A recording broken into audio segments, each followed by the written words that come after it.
Welcome to the Sports Talk, where we talk all about sports, and you guys listen. Today we're going to be covering about how to be a good teammate and how to support people in difficult situations during sports. My name is Lillian, and I do diving and dance.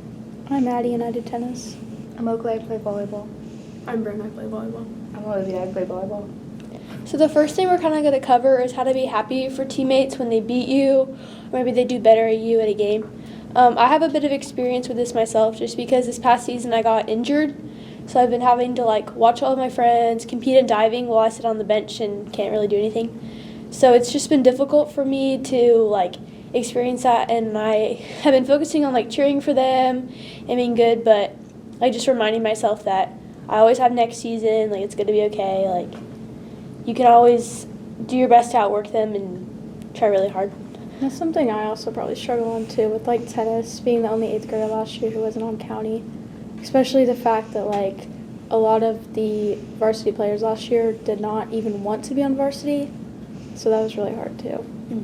Yeah. I think it's just reminding yourself that maybe sports aren't everything. It matters more if you're a good person or not, so just trying to be supportive and everything through difficult situations.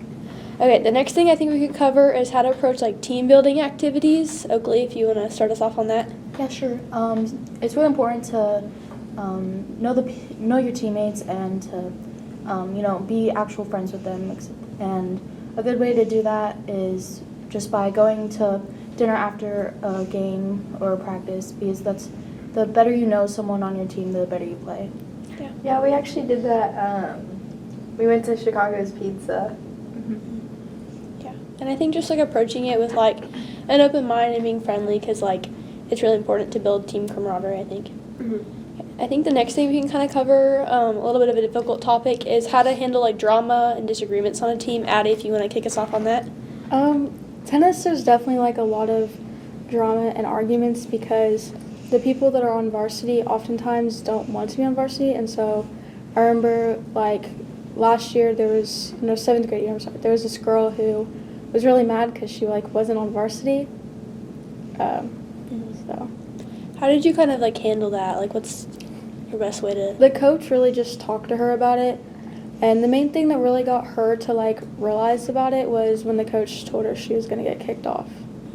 And I think that was the real thing, but she didn't come back the year after that. So would you say maybe involving the coaches could be an important way to handle that? yeah, I think when you get the coaches involved and have them talk to the player, or even sometimes the player would like to hear it from their parents.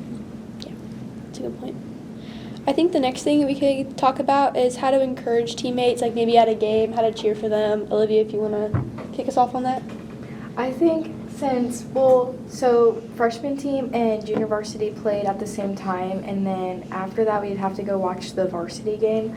And so it'd be the junior varsity and the varsity or the freshman team on the bench, and I feel it was really easy for us to encourage everyone because of how many people there were, and kind of just watching the older people play is I feel it's also encouraging to us, just to show us we can be those, we can be on varsity some year, and then it's easy to cheer for them because you look up to them. Mm-hmm. Yeah. I think at diving meets it's especially really important because maybe if they have a rough dive or it wasn't their best, still cheering them on, still being supportive, I think is really important, even if it wasn't their best time.